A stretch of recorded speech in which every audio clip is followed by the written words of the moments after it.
Anyhow, we're going to start out in Matthew, the 16th chapter. Our scriptural key text is 13 through 16. And it reads, "And when Jesus came into the coast of Caesarea Philippi, he asked his disciples, saying, 'Whom do men say that I, the Son of Man, am?' And they said, 'Some say thou art John the Baptist, some Elijah, some others Jeremiah, or one of the prophets.' And he said unto them, 'But whom say ye that I am?' And Simon Peter answered and said, 'Thou art the Christ, the Son of the living God.'" Our covenant context reads, "Much as the nation of Israel in the Old Testament, God's people in the New Testament broke covenant with God. Even after all the miracles Simon Peter had witnessed and even worked when Jesus sent him out, he broke covenant when he forsook Jesus and denied knowing him. But the mercy of God still reached for him to repent so God could forgive and restore him. Mercy is still part of the covenant relationship with Jesus." And so today I've kind of titled this, Peter, a tale of revelation, rejection, and restoration. Because that's what this is. I mean, we're going to look at Peter. We're going to look at three different areas in the different scriptures. So we're looking at Peter, this so-called nobody who was rash in temper and quick in action, who would become the leader of the Christian church. He would be the leader of the Christian movement after Jesus ascended into heaven. He was the first to receive the greatest revelation about Jesus, only to deny him later, be admonished, and then return to his position by the mercies of Jesus. This shows us that we are no different than the disciples were in the day when they were walking with Jesus and willing to work with us. He's willing to work with us and keep us and use us in his kingdom. That just because we fail doesn't mean we aren't worthy to be called the child of God.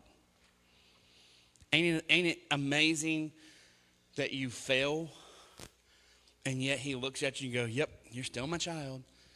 Yep, we're going to deal with your failure, but I'm still going to use you. You're still somebody I want. You're still somebody I need." And see, that's one of the biggest problems with ourselves. We fail and we go, "I can't be used. I can't." And we're going to look at Peter because Peter does this. Peter's mindset, and the devil uses that mindset to force Peter further out. But God goes, nope, you're still worthy. I still want you. And so we're going to look at three different sets of scripture in Matthew, Luke, and John. We're going to see the story of Peter's rise, fall, and his restoration, and learn from his story what we should do and not do.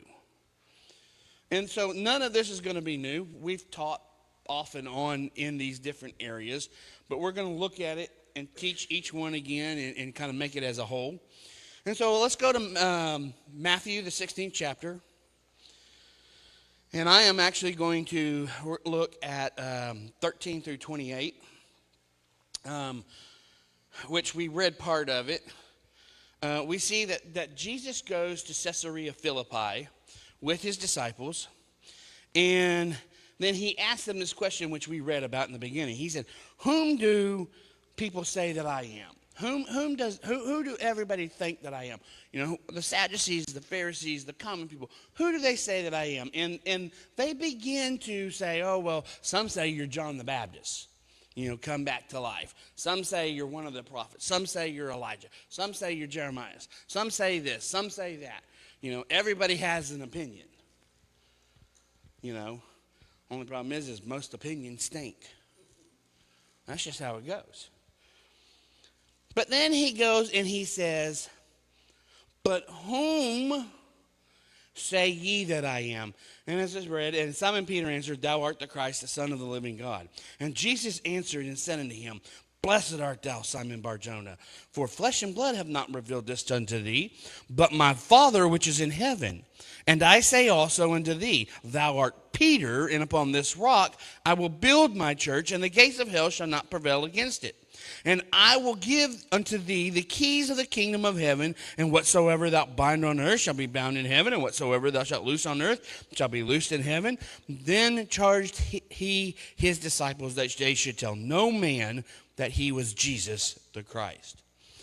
So that's the whole set that we're going to start at. And so our lesson starts out with Jesus taking his disciples again to Caesarea Philippi. And this area holds a lot of history. And if you read your lesson, they kind of talked about it. And I kind of want to bring it up because there is some context to what Jesus says and the history of the area. And Jesus, this is the second time he's revealing himself or has been called the Christ. The first time we saw was in Samaria with the woman at the well, right? So that's the first time. So the first time he reveals he truly is the Christ is at the woman in the well. The second time is to his disciples. But where is he? He is in Caesarea Philippi. And this area is situated in the southwestern foothills of the Mount of Hermon, in a region formerly known as Paneris. The mountain area is abundant with springs that feed into the Jordan River. So this is the source of the Jordan River. This is the source of the water that flows down and makes Israel be able to have the life that it has. This is the river that Jesus is baptized in, and most of the early Christians are baptized in. So they're here at the source. I kind of find that unique. It has a lengthy history dating back to the early pagan worship. By the 1st century AD, it has become a notable Hellenistic and Roman administrative center. Herod Philip, the son of Herod the Great, rebuilt and beautified the city and renamed it Caesarea Philippi. The city was developed by the city's development and Philip's role in it was kind of talked about by Flavius, so it's kind of taken some renown. And the name distinguishes its the locale from other cities named Caesarea. The region was also known as the Grotto of Pan. Do you know who Pan is? You ever heard of Pan? Pan is a deity of pagan worship. Pan is, if you were to look him up, you would see kind of what they would call a satyr. It is a goat man, and he likes to play his flute. So take also note, this is where the story of Peter Pan comes from. So watch out what you're teaching your kids. Peter Pan is a derivative of Pan. There is a very dark, and if you don't know this, there's a very dark history behind the story of Peter Pan. You ought to go look it up and listen to it, because it's not the children's story that you really think it is. So this whole area has a founded pagan center of worship. Before its reestablishment by Philip, the area was called Paneris or Banaris, after the Greek god, the deity of the shepherd of flocks, and worship at a cave or a rocky cliff. Pagan temples surrounded the area, marking Caesarea Philippi as a region of worship in the Greco-Roman world. They found remains of temples that have been uncovered by archaeologists. There's also a cave in this area that is noted by the people and called the Gates of Hades. Okay? So they believe that in this cave where the river Jordan comes out of, there is an opening that would lead to the realm of hell, basically. Take note of that for a minute. So, let's go look back at the scripture. The first thing Jesus says, after asking who everybody else says, who do they say I am? Then he looks at them and he says, whom do you say that I am? Now there is a hidden context in here. The word that Jesus says is, whom do you say that I am? Well, what did God go by when he talked to Abraham? He said, I am that I am. And so Jesus is actually telling them, if you can catch the context of what he's saying, whom do you say that I am? He's telling them, I'm God. I am that I am the I am. Who do you say that I am? Are you saying, who do I say that God is? That's kind of what he's asking. Because he's letting them know. And most of the time, we miss the I am. You know, we think, okay, well, who do you say that I am? Oh, well, you know, you're James. You're Ian's dad. No, he's saying, who do you say that I am? And he's telling them right there, you need to look deeper because I am the I am. And I don't know if it is at this time. I don't know when Peter gets the revelation. But I kind of think maybe when this comes out, Peter makes the connection and says, oh, wait a minute. I caught what you just did, Jesus. You are the I am. That means you are the Christ, the Messiah. You're the Son of God, and you're the Christ. And so by catching it, and again, we often say spiritual things are discerned by spiritual things. So God gives him the revelation, which is why Jesus comes back and says, blessed art thou, Simon Bar-Jonah, for flesh and blood have not revealed this, but the Spirit of my Father has revealed this to you. So the Spirit has revealed to Simon or to Peter who this is. Now, he is Simon Bar-Jonah at this time. And Jesus says, thou art now Peter, and upon this rock I'm going to build my church. The rock that he's talking about has a dual meaning. Peter comes from the word Petros, meaning rock. So he's saying, Peter, upon you, because we look at the later part of what he's about to say, he's going to give him the keys to the kingdom. He says, on you, the kingdom and the Christian church is going to reside. When I leave, you have it.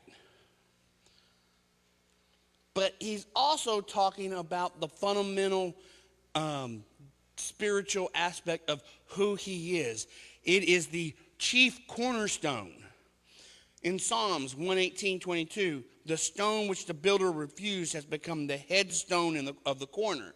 So he's saying this is the corner foundation of the New Testament.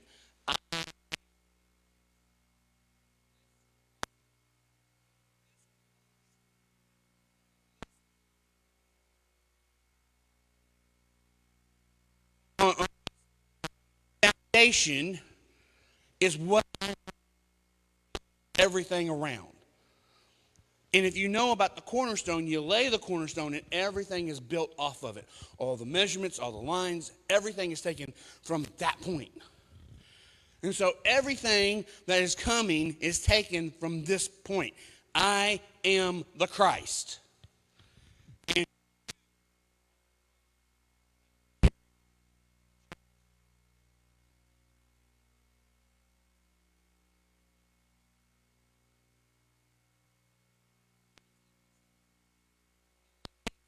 Hell shall not be an area next to the cave that they call the gates of Hades or the gates of hell. And he's saying, look, this idolatry, this pagan worship can't come against my doctrine. It can't come against my kingdom. It can't come against my church. My church is going to override it. Everything else, he came to this area for a reason, because it's steeped in the paganism and the idolatry that has plagued Israel all this time.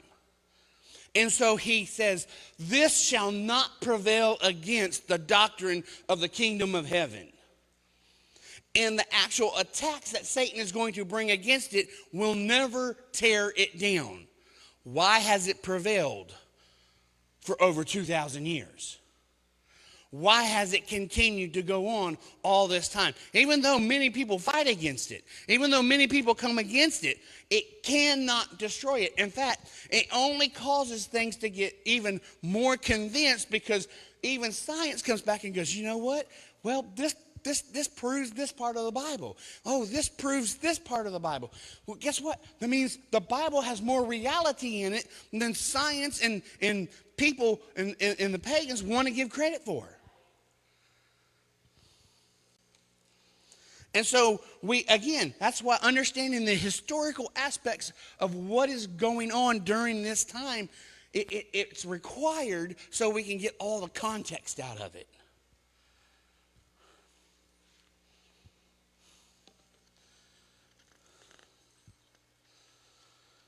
Peter gets those keys. Peter gets the power to control how things are going to go. Peter becomes the leader. Every other disciple. Now remember, last week we taught there was more than just the 12. You had the 12 looking at Peter, but you had at least 70 others. We know they were more than that at one time, because many, when he talked about the blood and everything, and they couldn't follow after that, and they left him, right? And Peter goes, well, what shall we do? What will we get? Because we don't leave you. We've given everything up, right? So there was many more. Many of them left. Many of them went away, but these stayed. They followed. And Peter becomes the leader. Now, as the leader, what the leader does, everyone else follows behind. So your actions will either raise everybody up or bring everybody down.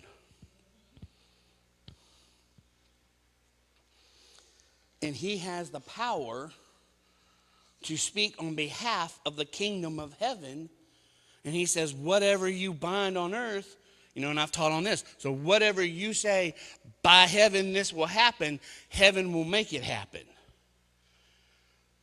Not that it'll occur in heaven, but through heaven it's going to happen. Again, death is not in heaven. So you can't bind death because death's not already there. But you can stay death on earth by the power of heaven. You can pray for somebody's healing by the power of heaven. So Peter has this, and that's why Peter becomes so prominent. And it's so easy when Peter passes, we see later on, even his shadow passing across people. It's just going to heal them. Just the touch of his shadow. Could you imagine if that was going on today? I just walk by and my shadow land on you and boom, you're healed. I don't even have to say anything. Can you imagine that power today? We should still have it.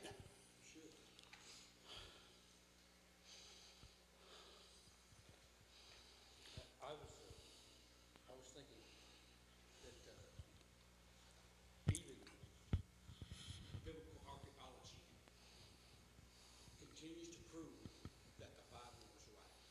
They tried to dispute it, but when biblical archaeology backs up the Bible, then they have to come in. The world has to come into unison with it. Yeah. And here's the thing. Do you know NASA, even in space, has used the Bible?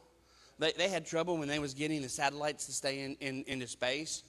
And their calculations was always off by literally a day. And the satellites kept falling out of orbit. After a short period, as they would go, and they would begin to lose and fall lower and lower in orbit until they'd crash back into the atmosphere. And they couldn't figure out why. And then finally somebody goes, well, there was a point in the time in the Old Testament that so-and-so said that he wanted almost a day. It stopped while there was a battle going on. And they went and looked it up, and they did some tabulations and calculations and everything. And they came up with a certain point, and they was an hour short. And they was like, oh, well, yeah, this one guy said roll time back 15 minutes or 15 degrees, and that equals an hour. And when they added that onto it, all the satellites stayed in orbit. Pretty bad when science can be used to prove the Bible correct, especially when they use it so much to try to disprove it. But if we look right after that in the 16th chapter, 21 through 23, and it says, from that time on, Jesus began to show unto his disciples how that he must go to Jerusalem and suffer many things from the elders and the chief priests and scribes and be killed and raised again on the third day. Now look, here's Peter. Here's the new leader of the church, the new leader of the group. You would think, okay, Peter's got to have it all on, right? It's the same old Peter. Peter goes, and Peter took him. Peter went and said, come here, Jesus. Come here. Could you imagine going to Jesus and grabbing him and pulling him off for a conference? We need to have a talk, Jesus. That's normally what Jesus says. Come here, we need to have a talk. That's what a boss does. Hey, come here, we need to have a talk. What did I do wrong this time? But this is Peter calling Jesus out and said, come over here. It says, and Peter rebuked him, saying, far be it from thee, Lord, this shall not be unto thee. So Peter's going, Jesus, there's no way you can go through this. There's no way I'm going to let you do it. And he looks at Peter and he says, Satan, get behind. Satan's still tagging along. This is what we talked about Wednesday night. When you allow Satan areas to come through and use you as his stronghold. But so you can't do that against the God incarnate. Jesus is looking at him saying, I know exactly where this is coming from. Peter, your hot head and your rashness has given Satan an easy path to come in and try to cause confusion. And you've just become the head of the church. And he says, Satan, get behind me. That's a pretty strong rebuke for the guy who's now the head of the church. I'm calling you the enemy because you've allowed it. That tells you why you don't just trust somebody who's called pastor. You trust what they're doing and how they're leading you to follow Jesus. If they're hot-headed and their nature is not godly, then you've got to question part of it. And he's still human, and he can get that way. So we look at Peter in his fleshly aspects and realize there's things that as leaders we can do that's going to be harmful, and we try to have to look at him and say, okay, this is what God doesn't want me to do. God's still going to use me, but I don't need to act like this, and I don't need to be a buffet toward Jesus in his work and his kingdom. And so then we get to, let's go over to Luke, the 22nd chapter.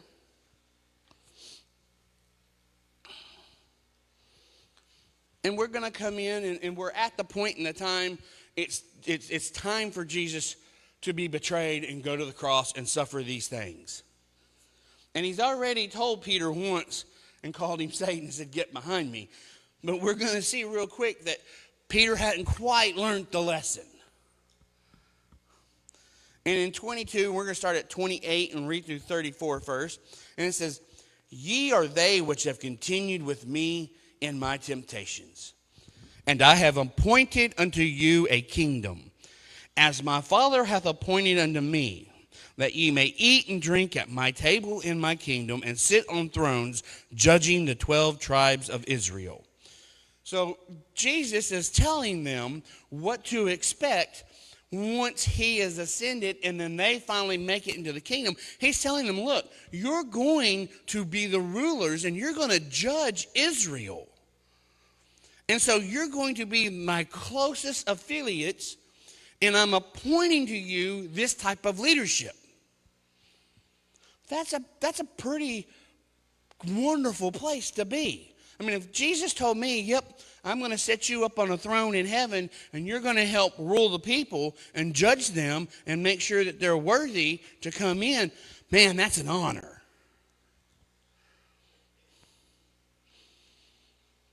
And in 31, and the Lord said, Simon, Simon. Now look how he's calling him. Not Peter. Simon, Simon, Simon, behold, Satan hath desired to have you, that he may sift you as wheat. Peter has been elevated and Satan wants to remove him. Satan has tried to use him, but he's wanting to remove him also. He says, I have prayed for thee, that thy faith fail not, and when thou art converted, strengthen thy brethren. Peter, you're not there yet. You're not converted. You're not 100% sold out. You're not ready for everything. You're the leader, but you're not complete. That's what he's telling him. And he said, you're not ready to follow where I'm going. You're not ready to handle the situation.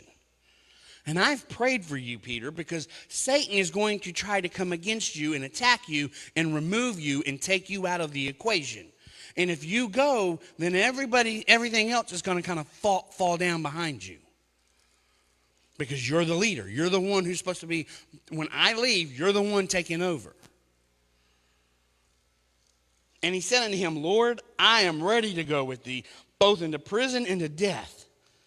And he said, I tell thee, Peter, the cock shall not crow this day before that thou shalt thrice deny that thou knowest me. That's a pretty heavy statement.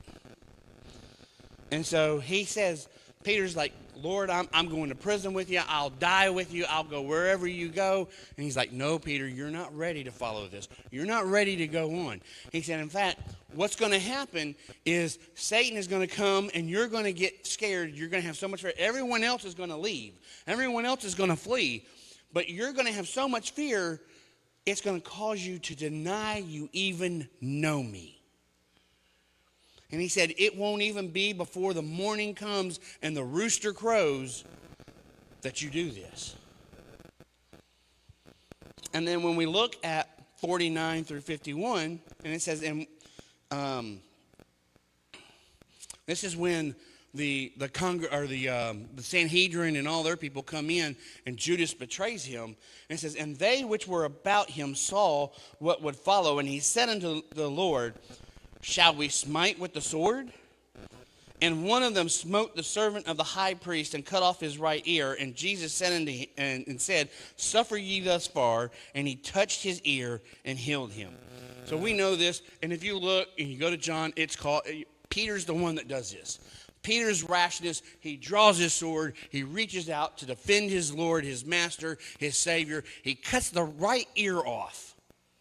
Now this is the right ear of the high priest. You have now attacked the high priest. This is punishable by death. You are now would be considered a rebel. You are a rebellious person, a rebel. You are a heresy. You have to be put to death. And this is, again, Satan working through the anger of Peter in his rashness and his ability not to be able to control his own emotions. And this is what we do a lot of times. We see something, we want it, we desire it, we go after it, only to get led away and find ourselves in trouble. And then, kind of like Peter out there in the water. I'm walking and then I look around and go, where am I? Help. So here he does this. Now, like I said, this puts a very big target on Peter's back. The devil thinks, I've got him. His ear's gone. There's nothing you can do. I've got the proof. I've got the evidence. I've got him. I'm going to take out Jesus. I'm going to take out Peter. Jesus says, oh, wait, hang on, guys. I'm not going to do it. Hang on. Stuff. Give me a minute. Reaches down, reaches up, touches the ear, puts the ear back. Why does he do this? Why does he heal this servant? To totally remove the evidence. You can't proclaim that he's attacked him and cut his ear off with his ear still on his head. I don't think even blood existed after that. I think it wiped everything off and cleaned it away. Just like with the leper. Guess what this was also demonstrating? This is how I'm going to treat sin. When I touch your sin, guess what? It's gone. It's covered up. The evidence. Satan is going to try to accuse you of your sins. Jesus is going to say, there's no evidence. I've covered the evidence. It's gone. It's wiped out. He can't go to hell. You got no evidence against him, Satan. He's mine. He's pure. He's healed. He's whole. Where's your evidence? Well, he did it. I don't see that. That's no longer written here. It's covered. And that's what he was demonstrating. Not only was he's like, I've got you protected, Peter. I'm protecting you from your own self. Your rashness, your boldness, your enthusiasm, your zeal, all that I love, but you've got it misdirected. And now I'm protecting you one last time because I need you to be alive to carry on the church. You are the leader, Peter. Quit being bold and rash and making rash decisions and bringing everybody else to follow you down these wrong paths. Let me show you. This is how it works. Here, there you go. I've got nothing against you. This man deserved probably what he got. But we deserve what we get too. And still God says, oh, no more evidence. No more evidence. Devil, you can't say nothing. It's gone. I wiped it out. I paid that. It's sealed. It's covered. Expunged. And then we go into 52 and 54. And through 52 and 54, we see that Jesus willingly goes. Willingly goes with the group. And the Bible says that after everybody else has fled, Peter begins to follow from a distance. So Peter doesn't run. Let's give him kudos for not running. But he begins to follow from afar. You know, he's maybe a half a mile back. And he's watching. He wants to see what happens to Jesus. He wants to see what they do. Even though Jesus has already told him what's going to happen, he has to see it with his own eyes. And he gets there, and they begin to make up a fire, and they begin to sit around. And in 22:55 through 62, it says, and when they had kindled a fire in the midst of the hall, they were set down together, and Peter sat down amongst them. So Peter gets bold, and he says, okay, I'm going to go in. And he slips in, and he's kind of dressed and probably got his hood up and everything. And he sits down by the fire to keep warm, and they're talking, and they're going on. And one of them looks up, and I'm assuming Peter probably makes a few comments while he's there. And it says, and a certain maid beheld him as he sat by the fire and earnestly looked upon him and said, this man was also with him. So now he's like, oh, somebody's figured me out. And the fear grips his heart, and he says, woman, I know him not. Leave me alone. I don't know him.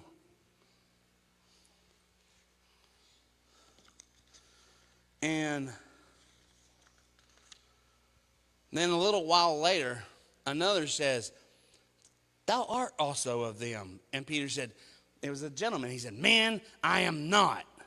And then about a space of an hour goes by, and another confidently affirmed, saying, of a truth this fellow also was with him, for he is a Galilean. And Peter said, man, I know not what thou sayest. And immediately while he spake, the cock began to crow.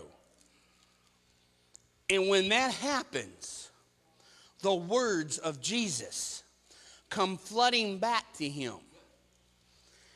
And this anguish begins to fill his heart and his soul. Oh, he told me I was going to do it, and I did exactly what he said, even though I told him I wouldn't. Oh, how terrible a person am I. I can't believe I just did this. I betrayed. I'm worse than Judas. That's what's going through his head.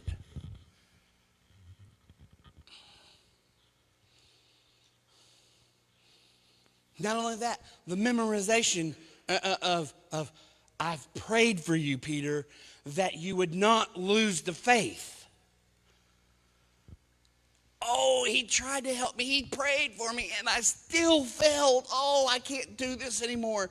Oh my gosh, what am I going to do? I can't even look my fellow disciples in the eye. I'm terrible. Satan begins to oppress and depress and force all of this negativity into Peter's mind.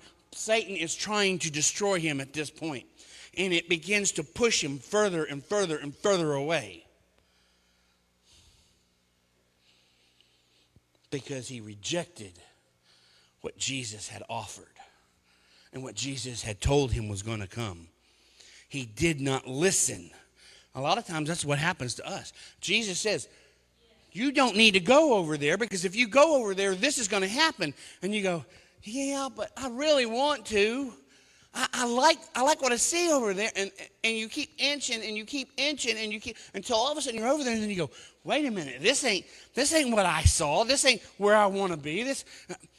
And you look over and you go, but he told me not to go. I failed. And then the devil wants to bind you in that area, keep you from walking back. Your shame holds you in a place that you don't want to be at anymore, but you can't come back. But what would they think? What would they say? They'll never let me back in. He'll never take. That's the devil whispering to you. Just like Peter. Peter went back to doing the very thing that he did before he came to Christ. And that's where we're going. Understand what's going to happen. When you go back on God, you're going to go back to doing the very things you did before you came to Christ. And even worse. So now let's jump over to John, the 21st chapter, and let's see what happens here. And it says, and after these things, Jesus showed himself again. So Jesus has died. He is resurrected. He's out of the tomb. He has shown himself twice to the disciples. I'm pretty sure if I watched him die and I seen him in the tomb and I visited the tomb and I realized that he was not there and that the tomb clothes were laying there, and he shows himself to me one time, I'm pretty sure that's the only time I need to even have it in my head that we're still on, that the church is still going, and that he's not dead. He showed himself to me. If he shows himself to us, guess what? We're finding favor. God doesn't show himself to people who's out of favor with him unless you're willing to repent.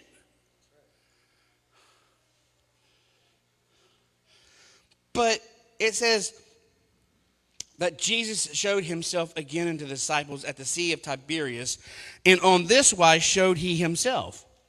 And there were together Simon Peter, and Thomas called Didymus, and Nathanael of Canaan in Galilee, and the sons of Zebedee, and two others of the disciples. So what do we got here? 1, 2, 3, 4, 5, 6, like 7 of them. 7 of the 12 is here. Well, Judas is dead, so 7 of the 11. So we got pretty much the whole group with us. And Simon Peter said unto them, I go fishing. And they said unto him, we also go with thee. And they went forth and entered into a ship immediately, and that night they caught nothing. But when morning was now come, Jesus stood on the shore, but his disciples knew not that it was Jesus. And Jesus said unto them, Children, have ye any meat? And they answered, No. And he said unto them, Cast the net on the right side of the ship, and ye shall find fish. And you shall find. And they cast therefore, and now they were not able to draw it in for the multitude of fishes. And therefore that disciple whom Jesus loved, that's John, saith unto Peter, It is the Lord. Now when Simon Peter heard that it was the Lord, he girt his fisher's coat unto him, for he was naked, and did cast himself into the sea. And the other disciples came in a little ship, for they were not far from land, but it was about 200 cubits, dragging the net of fishes. Let's stop here for the moment. Peter says, I go fishing. So we've read that 7 of them are there. We know John's also one of them. Peter's the leader. What is he saying? I go fishing. Now, there's many scholars who are going to disagree with me, and I'm going to, again, show you why I say what I say. But Peter is saying, guys, this is over and done with. This didn't work out. Yeah, Jesus is raised, but he's still dealing with the turmoil of his betrayal. And he says, I'm over it. I'm done. This didn't work out the way we wanted it. I'm going back to fishing. I go fishing. People will say, oh, well, they were just going for the day. No, they weren't going for the day. They were going to start selling fish and making a living. This is what Peter is saying. Now, being the leader of the disciples, understand his decision affected everybody. He takes 7 of them with him. So 7 of them go with him. That's 8 out of the 11 that have left and went with him, that are in the ship.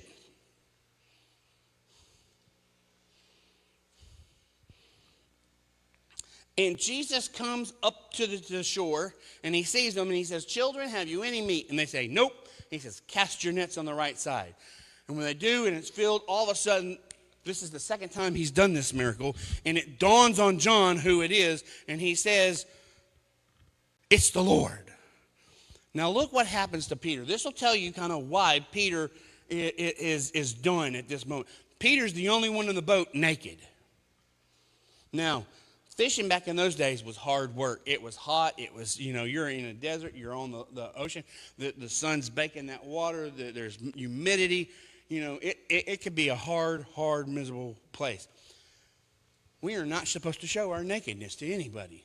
And here he is naked in front of the rest of the disciples. They weren't, but he was. That's not the actions of a leader. That's not the actions of a Christian. That's the actions of a backslidden disciple. That's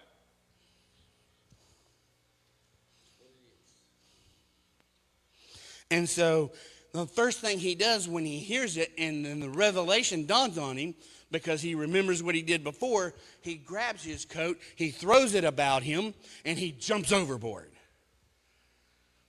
Kind of sounds familiar. When Adam and Eve realized they're naked, what's the first thing they did?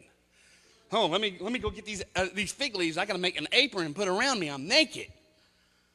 Oh, there's God. He's walking in the garden. Let's hide. Peter jumps in the sea to hide from Jesus. It's the same concept. It's the backslidden nature of man and how we react when God comes on the scene and begins to shine that light on us. My son, don't look at me. Kids will do that. Don't look at me. If I can't see you, you can't see me, and I'm okay. I don't have to listen to you. And this is God, don't look at me. I'm over here doing something I don't want you to see, so don't look at me. And that's what Peter's doing. Oh, not only have I said I go fish and I've returned back to my old life, I'm also naked and now I'm caught.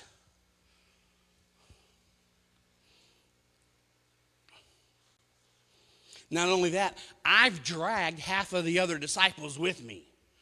Because I went down the wrong path, they went down the wrong path. Leaders, watch where you go.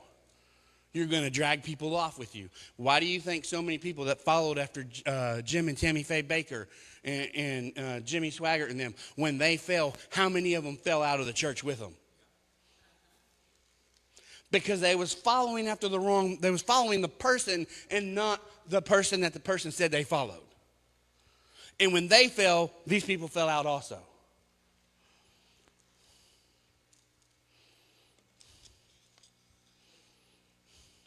Finally, one of the main reasons, let's look at 15 through 19.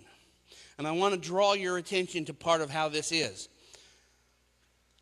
when Jesus begins to talk after they've had dinner, look at how Jesus calls him. Simon Bar-Jonah. Simon, son of Jonas. Not Peter. He doesn't use that new name. Why? Because he's not in the role of the new name.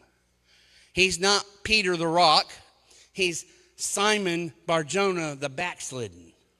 So he's calling him by his old name. And he says it 3 times. And so when God comes to us, if we slide away, when God comes to us, he's not going to call you my child. He's not going to call you by the given name that he's given to you. He's going to call you by your old nature name, which you've now reverted back to. And this is what he does to Simon. And so let's start reading at 15. And when he had dined, Jesus said unto Simon Peter, this is John writing so we know who he's talking about because there's multiple Simons. Simon, son of Jonas, lovest thou me more than these? And he said unto him, Yea, Lord, thou knowest that I love thee. And he said unto him, Feed my lamb. And he said unto him again a second time, Simon, son of Jonas, lovest thou me? And he saith unto him, Yea, Lord, thou knowest that I love thee. And he said unto him, Feed my sheep. And he said unto him a third time, Simon, son of Jonas, lovest thou me? Now Peter was grieved because he had heard him the third time, Lovest thou me? And he said unto him, Lord, thou knowest all things. Thou knowest that I love thee. And Jesus said unto him, Feed my sheep. Verily, verily, I say unto thee, when thou wast young, thou girdest thyself and walkest whither thou wouldest. But when thou shalt be old, thou shalt stretch forth thine hands, and another shall gird thee and carry thee whither thou wouldest not. And this he spake, signifying by what death he should glorify God. And when he had spoken this, he said unto him, Follow me.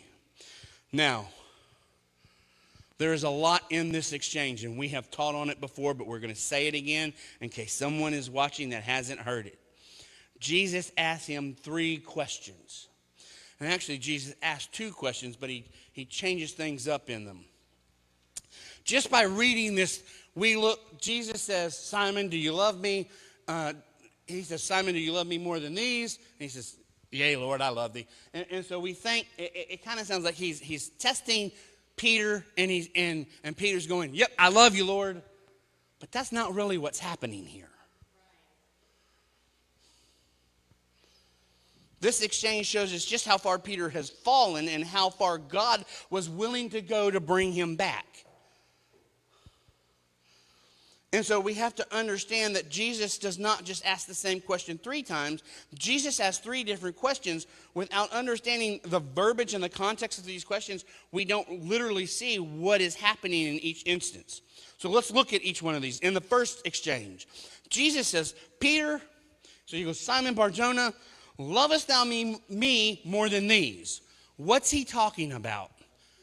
He's talking about the fish and the job of fishing. This is why we know he's gone back to his old profession. Because Jesus is saying, do you love fish and fishing more than the work of God?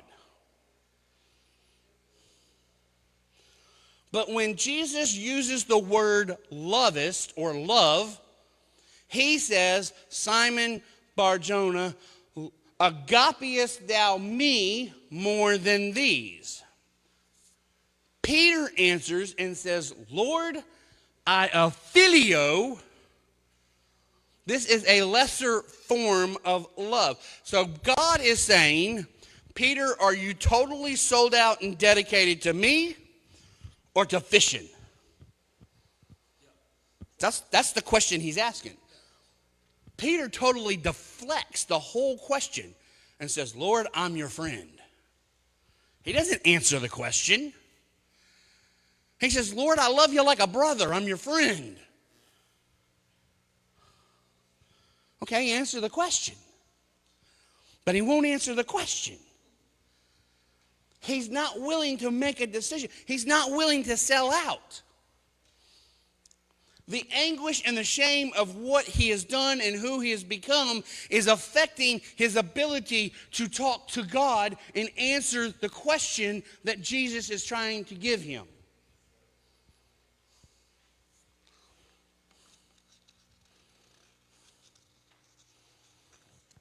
God is often calling us and he's asking us to commit, and we're doing a Peter. I'm your friend, Lord. I'm here for you anytime. How many times does your family call and you go, sorry, I'm busy? Sure, call me anytime you need. I'll help you out. Sorry, I'm busy this weekend. I don't want to help out with that. We hurt our own family more than we hurt anybody else. We kill more souls coming in the church than the devil does. Let's just face it. And yet we're supposed to be family. Then Jesus looks and he changes the question. He looks at Peter the second time and he says, lovest thou me? Okay, not more than the fish, not more than fishing. Now we're getting down to the question. Peter, are you agapeist me? Are you committed and devoted to me, Peter? Are you committed to the church, Peter? And Peter goes, Lord, you know I affilio you. Again, he cannot commit. Affilio is you're my brother, you're my friend, and I'm there to support you. But I'm not going to commit totally. I can't do it. You don't see what I am. You don't see what I've done. You don't understand what's going on inside. And he says, I can't make that commitment. I'm not worthy of that commitment. That's what it is right there. He takes it to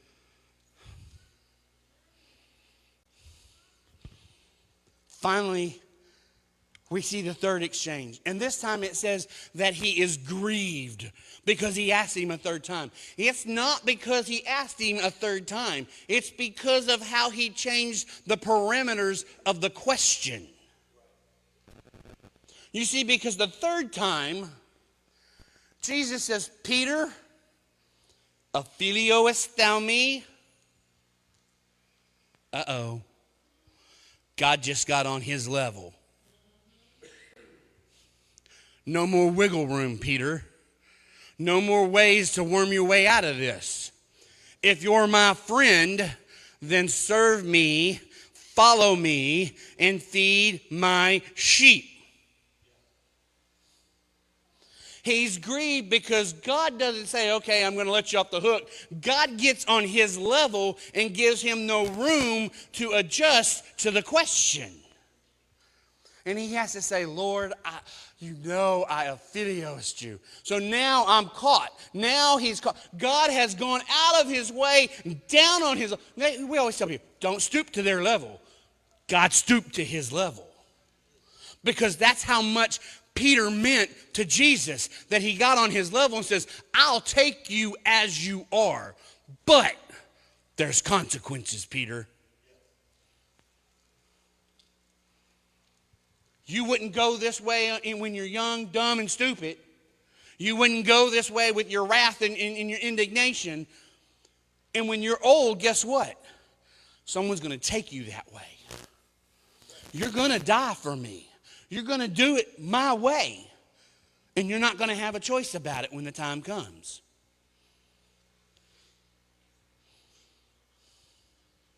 See, we can either do it God's way, we can do it Jesus' way, or he'll get on our level and we'll still do it, but there'll be consequences for doing it.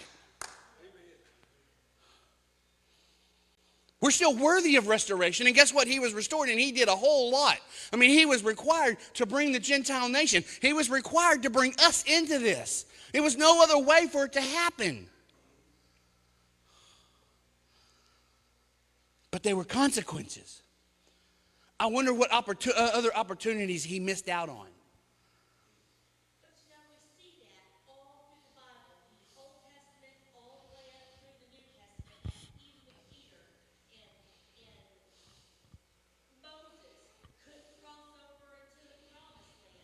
Aaron dies on the mountain. Then you have David, the apple of God's eye, and he broke the law. I mean, he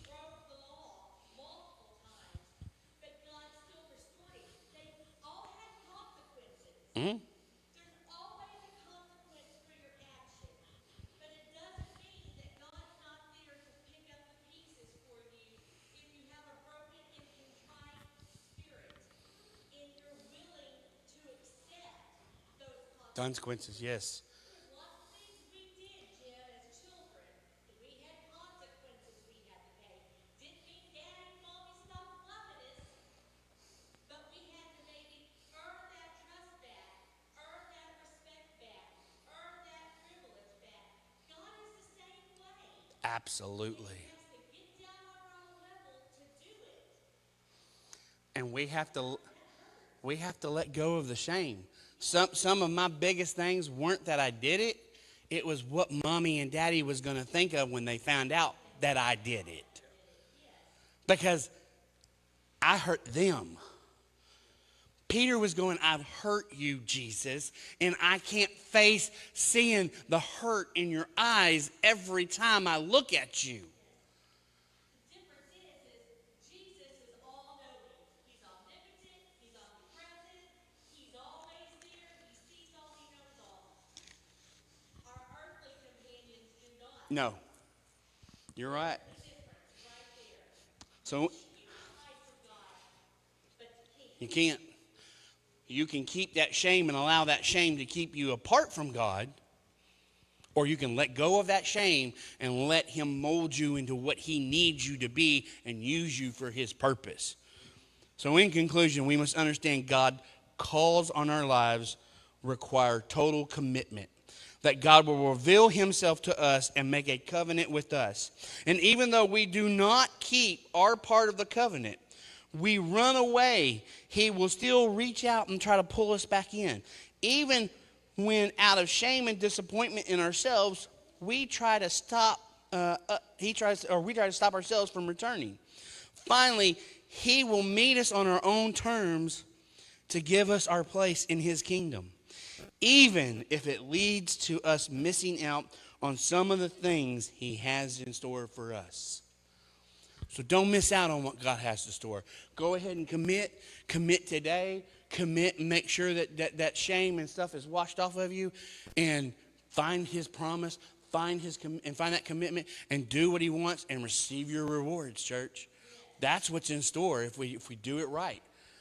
Don't look at Peter and find out his flaws and say, oop, I don't want to make those mistakes. Because this is a cautionary tale. It's a cautionary tale. You'll never look at Peter the same way, I guarantee it. All right, we're going to switch between services. Go ahead, stand up, walk around, fellowship, and we'll start again here soon.